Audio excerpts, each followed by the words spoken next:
everyone, how are we doing? Welcome back to Pommyinoz. Today on the Pommy's Footy Show, we're firstly covering the men. How exciting, the men are back in business. We are well into footy season now. We've got the girls and the boys flying, and we're imminently up to round one. We're not far away. But obviously, if you are new around here, first of all, please drop a like, please drop a sub.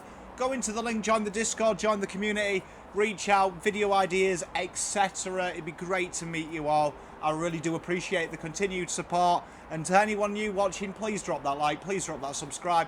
It means the world to me. It's great for the old YouTube algorithm, great for the old cockles of the heart. So what we're going to do is we're going to go straight into looking at the games that have gone on this weekend, talking a little about two players that really stood out for me and what you've got to look forward to coming up to round one. So we start off with the Saints. They defeated my Blue Boys by 26, and both sides really displayed attacking is the best form of defence. Saints have really set a model in which they want to live and die by, and it was on full display on Thursday night. Carlton did show glimpses. They're going from the "we're coming" to "can you see us now" Rangers reference, and they showed that they can hurt teams on that transitional ball, especially when they play quick. They look like a real confidence-based side. When they get a run on, they do look really good. There will be some concerns with how easy it was to transition into our forward 50. However, Saints are very good, very impressive. They really did pile on the goals both sides, but Saints do look really good. They run for each other, they run hard for each other. It's a fluent game plan. The new boys really did fit in well, and really it's a real highlight seeing the Saints, I have to say, move the ball so well. They're going to be a real threat, and a lot of sides will suddenly start to take the St Kilda side serious. So let's take a look at two players then. The first one we're going to pick on is Maxi King. He finished the game 8 touches, 1 tackle, 2 marks and 3 well-taken goals. And one thing that really impressed me about Max King is his body usage. He looks like he's been in this game for a long time. He looks like a 5-year pro, not a guy that's coming into his second full year. He's going to be a real difficult matchup because not only does he combine speed, he's also really high IQ. He really reads the ball in flight well. And one thing that is a real highlight, if I was a St Kilda fan, is his ability not just to penetrate the scoreboard, but he's also his ability to knock the ball down to advantage and really utilise them small forwards that St Kilda have got blowing. He is an absolute jet of a footballer, and I expect him to have a really big year. The next one should come as no surprise for St Kilda fans, and that is Jack Steele. For me, I think he is one of the most underrated players in this competition. He ended the game with 27 touches, 6 tackles, 5 marks, 5 clearances, and was really a menace throughout. Whether he's playing in the forward line, whether he's playing in the midfield, he really does impact the game. And one thing Steele does is he goes about his business quietly. Probably doesn't get the plaudits of some of the other players, but for me, he's in that ilk. And I wouldn't be surprised to see this guy finish top 3 in a Brownlow. He has got the game. He does everything well, clean disposals. And one thing about Jack Steele is wherever he is impactful. Plays a lot of nice 1-2s. He's a very smart, crafty footballer, not just a big ox. Big fan, and he was a real delight in Thursday night. Carlton then, we're going to have a look at the first guy, and that is Jack Silvani. He had an absolute brilliant game, and really the way Carlton are at the moment, they need that kind of third tall. They kind of play that hybrid role, and Jack Silvani fits the bill. I love the way that he oscillates in that hole in the half-forward line and really acts as an intermediary, and that was kind of well demonstrated. 6 marks, 17 touches, 3 goals and 4 tackles. He really has got everything that you look for in a professional footballer, and the kind of guy that's going to be the real conduit moving forward for Carlton. He took his 3 goals really well, and I think he's that kind of entry. He needs to be that last kick. He demonstrated that on Thursday night, and I think moving forward he's going to be a very integral part of Carlton's system. The next guy we're going to look at is Zach Fisher. Carlton for years have had that synonymous tag really that they don't really have smalls, and he's got the sticks hair. He really is starting to show a little bit of superstar quality. 23 touches for Zach, 5 marks, 1 tackle, 2 well taken goals. Could have been more. And what really impresses me about Zach Fisher at the moment is his ability to impact the game. He reads the ball well, he reads it off the pack really well, and he looks to impact and bring other players around him. I'm a real big fan, and I think he's a natural small forward. He's got all the tricks of the trade, and I think moving forward for Carlton Football Club, he is someone that should excite you. Up next then, we had Richmond. They defeated Collingwood by 6 points. And it was a game that was really played with more of the spirit of a final. There was twists, there was turns, it was tense. Both sides reminded us that although on Thursday night it was a goal fest, football doesn't need to be a goal fest to be the greatest game in the world. And you look, Collingwood side were industrious and did threaten to knock the D's off their perch prior to round 1 at times.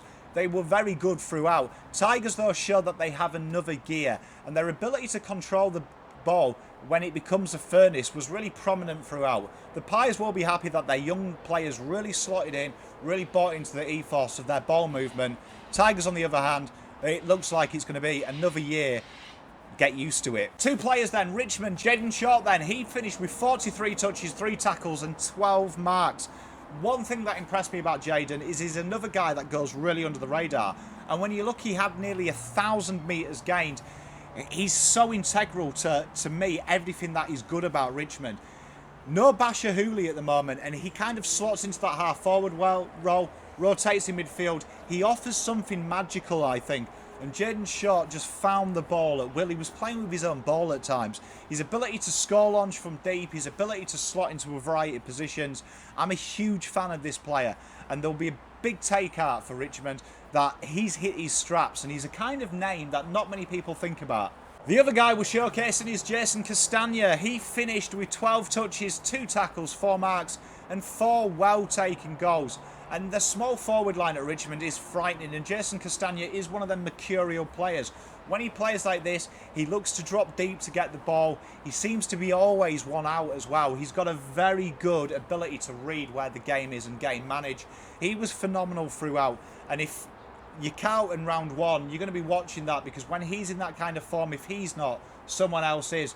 And Jason Castagna kind of sums up the ethos of Richmond's forward line. If one of them doesn't have a field day, one of them will. Like, one of them will. They always do. He was absolutely brilliant, though. I was really impressed with him. And he looks like he's just added a little bit of muscle, it felt like.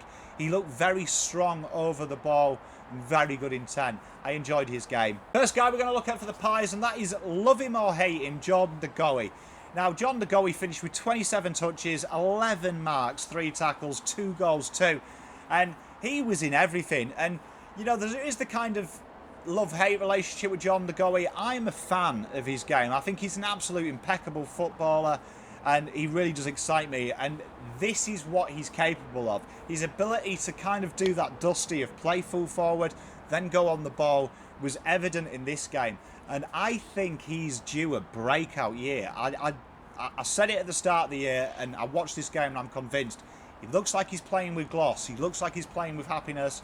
I'm a big fan, and this was a great game. It was a pure total game for Jordan. He looks on fire, and if they can use him like that throughout the year, the Pies, they'll be all right. Other guy we're showcasing then is Isaac Quaynor. Now, I'm a huge fan of Isaac Quaynor, and he finished with 23 touches, 3 tackles, 4 marks, and he's their future, and you see it. He's so clean, he is so precise. He attacks the ball well. He's got high IQ.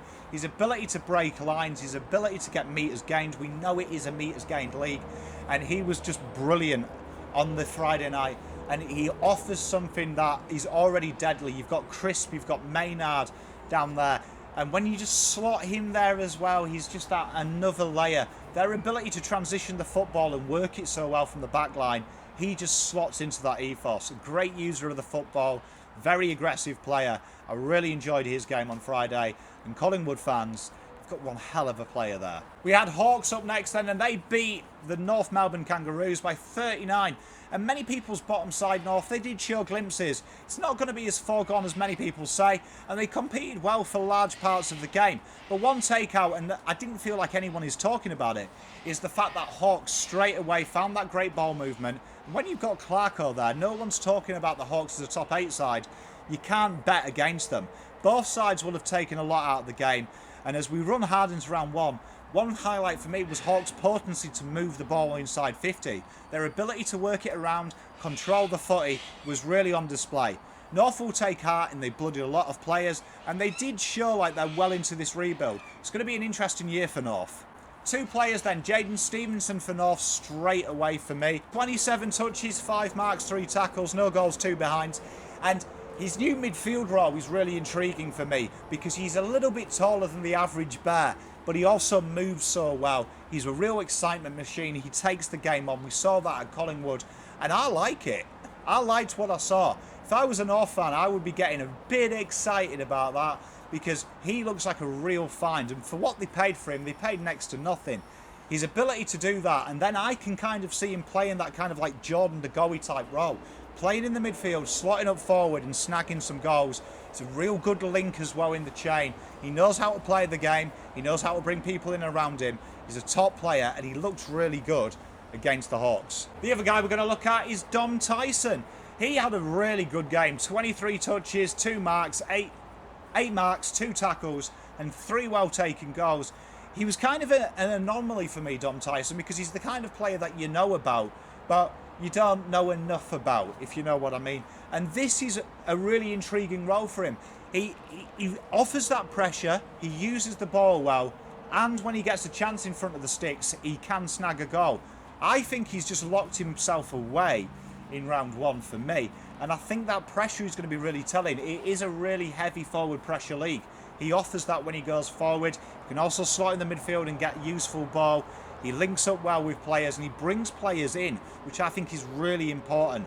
I enjoyed Dom Tyson's game. He was a real standout for me. Hawthorn then, Jacob Kazitsky has to be talked about, doesn't he? 12 touches, 6 marks, 1 tackle and 6 goals. What a performance from Cozzy, as he's colloquially known. And what really impressed me is for someone that we've seen a lot in the defence, we saw his forward craft. He's strong, he works the ball well. At times he kind of reminded me of Jared Roughhead, the way he used his body and really got out in front of his defender. And I think that's something that Hawks lack, a target. And if Cozzy can bring that week in, week out, more than he doesn't, I think they're going to be a real threat. He offered a target. He also looks to bring the ball down to ground as well to be utilised. He's a very good link man. He took a lot of marks as well around the ground as well. Looked to really be linked in the chain. I'm a big fan of Cozzy. I like his work ethic. He was solid that night, and I think he's going to really have a big year. The other guy we're going to talk about is a big favourite of mine, and that is Tom Phillips. He was electric on the wing for Hawthorn, and he offers something that Hawthorn probably don't have enough of. He's creative. He had 30 touches, 9 marks, 7 tackles, and a well-taken goal. And he buys into that ethos of what Hawthorn are about. Working hard for his team, tackling hard, and he looked dynamite. He is a real find, and he's a guy that I think will really benefit from being tutored by Clarko.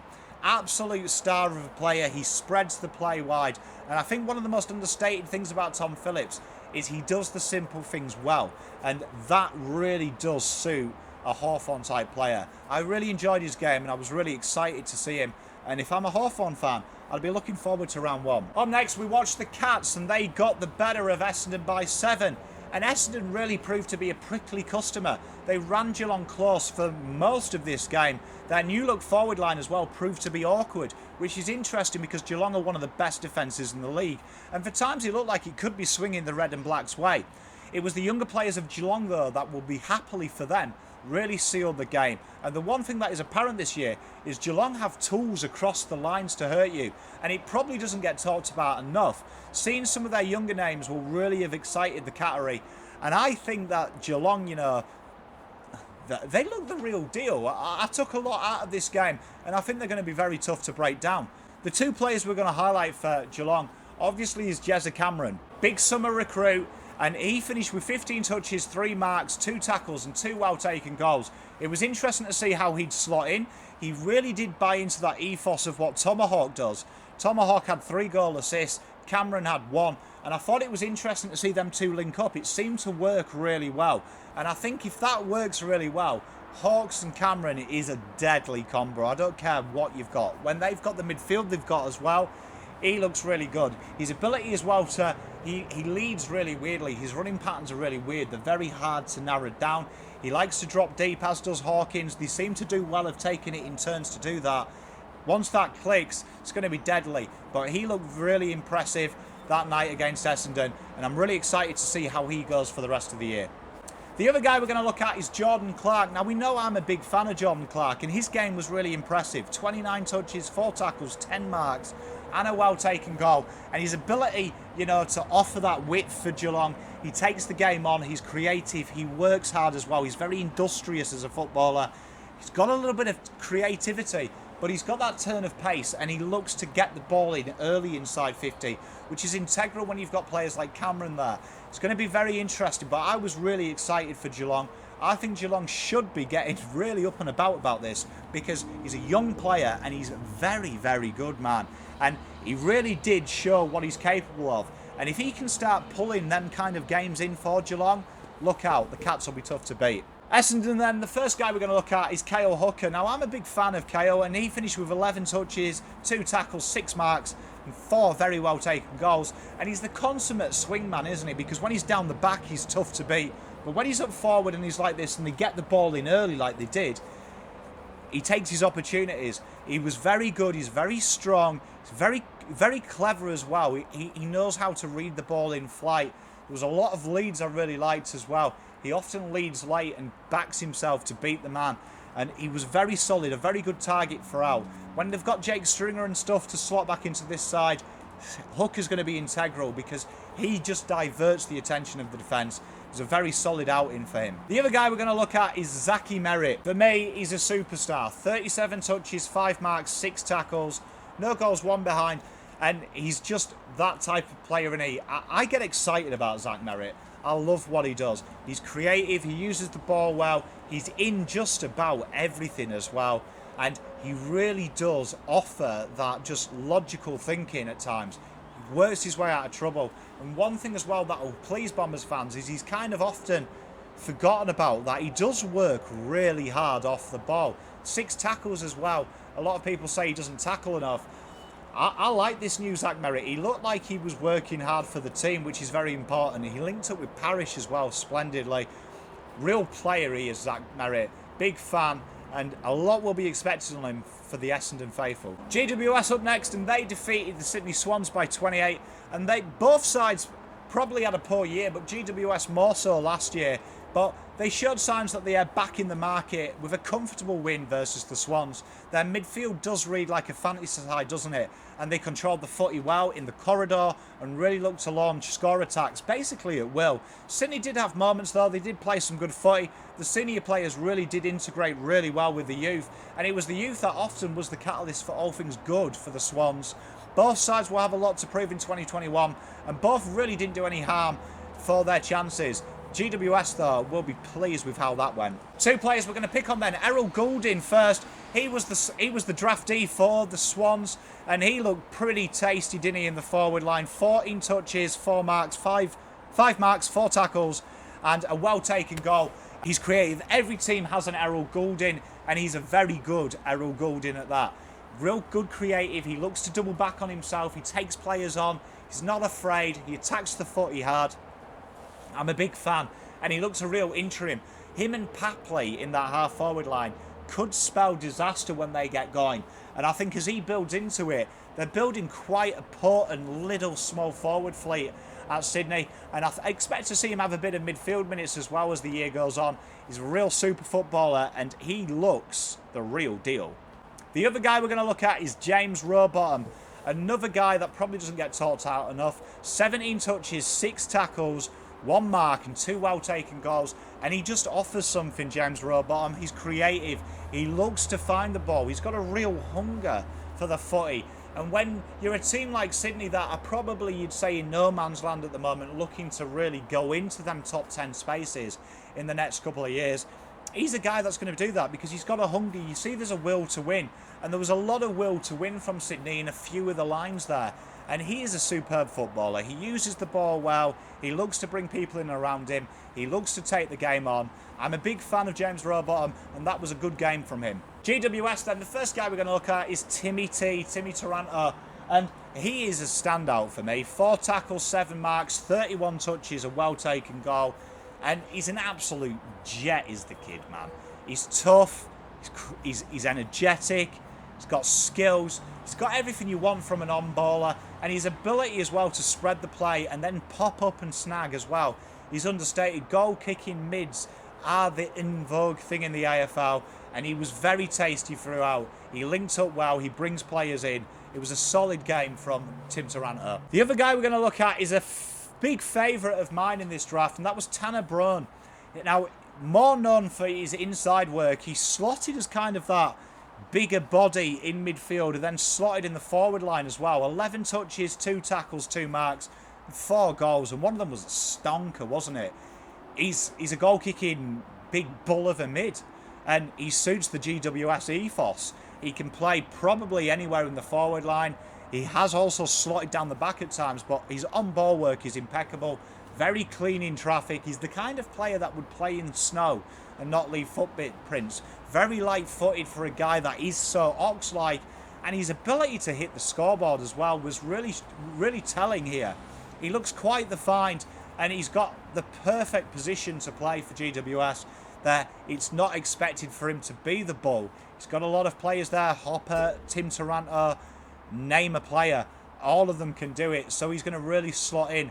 He's going to be, I reckon, that kind of guy that just can go unnoticed and really damage teams. Solid performance by Tanner. Keep it up, mate. Then we went and saw Port. They defeated the Crows by 71. And Port really finished where they left off in 2020, didn't he? Adelaide probably learned a big lesson. They know now where they are in comparison to the top sides. I don't think Adelaide expect to be competing for the 8, but their senior players did work hard, but they were simply overrun by just a rampant Port side. And they did get the luxury as well of Port of mass resting their players towards the end of the game. There's a lot of work to do for Adelaide, but they'll take solace in Tex was back amongst the goal. Laird and Smith really did combine well. There's kind of that new look midfield. Port, on the other hand, though, their recruits showed that they had something straight away, and they're already a strong side. They've got miles in the legs. They're primed for round 1. Should be exciting. Both sides have got a nice story to tell in 2021 at both ends of the ladder, but both will have learned a hell of a lot from this game. 2 players then that we're going to look at. And for Port, we're going to look at summer recruit Orazio Fantasia. Probably the worst kept secret in the AFL. He wanted to return to SA, and we know Port wanted him. 3 goals from him from his 11 touches, his 7 marks, and he looks a real good cog, doesn't he, for them? He slots in, and Orazio here, this is where he's at home. You can see it. Port have got a lot of players that can compensate probably the areas he doesn't have. Tackling inside 50 probably isn't Orazio's strong suit. He doesn't probably lay enough pressure for me, doesn't get involved, but he's an X-factor player. When he gets the ball in space, he hurts teams, and he showed this here. Real exciting recruit for Port, and he adds something straight away. Superb footballer. The other guy we're going to look at is Dan Houston. Now, for me, he's a guy that has improved infinitely in the recent years. He really relishes that midfield time. He can slot down at halfback as well, and he looks lively. 34 touches for him, 16 marks, 1 tackle, and a goal, and he's that cog around the ground that every team has. You know, that kind of player that just seems to be there. He's the outlet ball because he's a reliable user. He was superb this game, and I'm really excited about Dan Houston's development. They've got a real player here, and he's another player that I don't think gets talked about enough. He's a very dangerous type footballer, and the fact that he's always there, he's that outlet ball, and when he's got the ball in hands, he often uses it well. He demonstrated this against Adelaide on Saturday night, on Sunday afternoon, and he was superb throughout. For Adelaide then, we look at Tex Walker. He had 3 goals, and he was brilliant. He really led well. He offered them a target, and the thing about Tex is once he's in the goals, it makes me feel a little bit safer watching Adelaide, because he is dangerous. The way he can drop deep, it does cause pressure because we know he can snag outside 50. So he doesn't get them easy marks. He does draw a man in there, and he did that quite a lot. There was a lot of space behind him, and if Adelaide can really utilise that with players like Chase Jones, Sean McAdams and stuff, they're going to be fine. He worked really hard for his touches. He worked really hard for the team, and Tex, love him or hate him, you watch him, don't you? The other guy is Rory Laird. He was phenomenal, 25 touches and 10 tackles. He was strong throughout. He's really building something special. He's embraced that midfield role as well. A lot will be expected of him. A lot of pressure probably on his shoulders. He's got to carry that team a little bit, really help them gain some impact inside. And he did that to an extent on Sunday, but I think he's just a dangerous player. He's another guy that drags players out of position because when he gets the ball, often something magical happens. Then we went to WA and we had Eagles versus Freo. Eagles got up by 10 and it was your traditional mid-year derby played at the start of the year. Both sides played this really hard, really contested, and it was really intense. And it felt like there was an air of hatred at times. There was a few injuries in this one which would be a concern for both sides. Freo probably more so, but in the end both sides will have learned a hell of a lot for this game. And the AAMI Community Series really served its purpose here. Freo have really built something special. They ran the Eagles close. One thing that'll make them happy, and it made me happy as a guy that loves watching Freo play, was their young mids really competed with one of the star-studded midfielders of the comp. On the other hand though, West Coast did get to control the footy at times, and they did run the side out probably better in the end. Both sides will be happy that they got through this one. Few injury concerns, as we say, for Freo. The Eagles though will be happy though that they've set a bit of a grounding and probably have a chance to rest up stars because they've got Gold Coast round one and they'd expect to win that one. Two players that caught my eye then. Oscar Allen, first cab off the rank. He finished with 13 touches, 2 goals, 8 marks. And he's really becoming a special player, playing that third key role. Also sometimes slots down the back, occasionally pinch hits in the ruck. Real solid footballer, and he's really coming of age.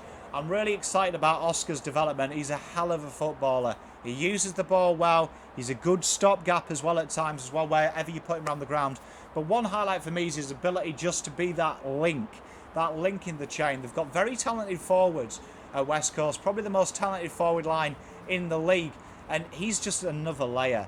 And as he gets older, he's starting to develop into something quite special.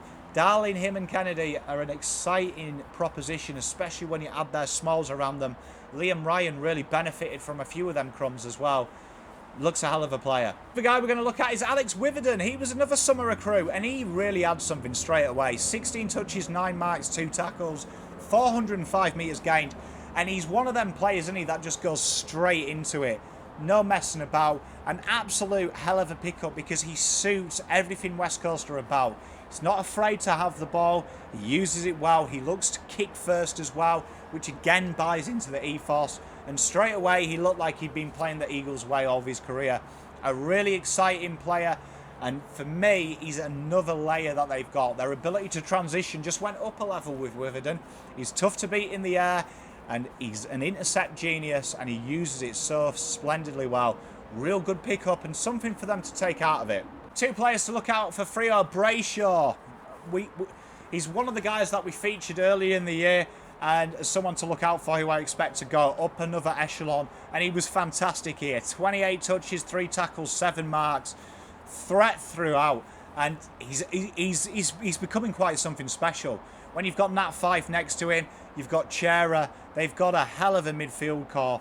And Brayshaw is fast becoming my favourite non-Carlton player. I love what he does. He's a very creative player. He's tough to the ball. He's clever. He was absolutely dynamite here, and he linked up so well with Fifey. He's a hell of a footballer, and he's one that's got to be stopped. That midfield is becoming, especially when you throw Sarong in there as well, one of them things of who the hell do I stop? His Messer as well gets a mention here, and that's Nat Fyfe, the club captain, superstar, 27 touches, 2 tackles, 6 marks, 10 clearances, and a goal. He can do everything, and this new role for Nat Fyfe excites me. You know, the resting in the forward line. He looks deadly. He looks deadly, and that is a testament to how well Fremantle have recruited. Like, they can afford to throw him for decent parts of the game in the forward line and create that mismatch. He's a real threat, and I think Freo are going to be in and around the finals this year. And Nat Fyfe, when he does Nat Fyfe things like this, look out. Deadly footballer, one of my favourites to watch. Big fan of Nat. Then we have the Doggies. They face Melbourne, and the Doggies beat really a competitive Melbourne side who had a few of their superstars that weren't there. But it was the superstars of the Doggies that put paid to it. One of the best sides to watch for me for a neutral are the Doggies. And they showed why. A fast, attractive brand of football. They can run riot in the middle. They can be creative. They can be dirty. They can play all the ways. They're a real dynamic side. And they were a real highlight. Their ball movement is beautiful when it's on fire. The Demons, they worked hard. And at the back, they did show some good intent. But in the end, the ability to work the football and win the footy out of the centre was telling. Injuries galore happened late in the game, which will make both sides sweat a bit. Especially Melbourne with Stephen May. But it was a great game and it was played in a real competitive spirit. Two players to look out for then, and the first one we're going to pick on is Stephen May. Let's hope he gets up because he's a hell of a footballer. But he was brilliant. 27 touches, 1 tackle, 9 marks. And he really controls the back line well. And they were under a lot of pressure. But one thing about May is he levels up well. And he can just turn defence into attack. When they're full strength, that'll be a deadly sight to see. 539 metres gained as well. He's an impeccable player, reads the ball well, and he's a real influence down the back. And he stood up tall, and let's hope he gets up because you want your best players playing. The other guy we're going to look at is Bailey Fritz. Now, I'm a big fan of Bailey, and again, he's one of these players that's really turning into that conduit for inside 50s. He finished with 14 touches, 9 marks, 2 tackles, and 3 goals. And he just oscillates across that half-forward line, looking to find the ball and then playing it on, but he can take off and score himself. He's a really important conduit, and every team seems to be deploying this method now, and he's like a really, really underrated player. He's a player that I always worry about when Carlton play, and he showed why. He had a really good game, he links up well, and he's a real strong player, and if players like him go off, look out. The Doggies then, first guy we're going to look at is Marcus Bontempelli. What a player. 32 touches, 4 tackles, 5 marks, 3 goals. And he probably didn't have the greatest year last year, but he's back. He's back, ladies and gentlemen. And aside from that goal, which was a work of art, he was strong throughout. I mean, 7 clearances from the man. He can go forward. He's kind of doing that in that Fife role. And he's so difficult. He's so difficult. He's so awkward. He's so athletic. He's big. He's strong. He's a talented footballer, and he had an impeccable game. Other guy we're going to look at is Josh Dunkley. 32 touches, 11 tackles, 3 marks, no goals, 1 behind. And he was another guy that probably had a disappointing 2020. There was rumours he was looking to move. Doggies will be glad he didn't because he finds the ball, he uses it well, and his forward pressure is impeccable. He puts a lot of pressure on the ball carrier. He's a tackle beast. That midfield and that half-forward line at the Doggies is a threat. They're a tasty-looking side, and I'm looking forward to seeing the Doggies move into 2021. And finally, we finished with Brisbane. They defeated the Swans by 28, and they'll be happy with a competitive win, it has to be said, versus their rivals, the Suns. An injury to Rayner probably dampened their win, but other than that, it was a really impressive performance. Many people's flag favourites, and they were a competitive, tough Suns outfit. Ball movement was a highlight for the Lions. That really did break the Suns down. But the Suns were combative. And the defence really was a highlight at times. They really did look to transition and hurt the Lions. The Lions, though, just another level, aren't they? So quick, so fluid. Looks really good. Joe Danaher was a highlight as well for them. The Suns will be happy, though. They showed something. New recruits slotted in well and made an impact straight away. The Lions, they'll be happy because that ball movement is impeccable and they look like they would probably in 4th gear.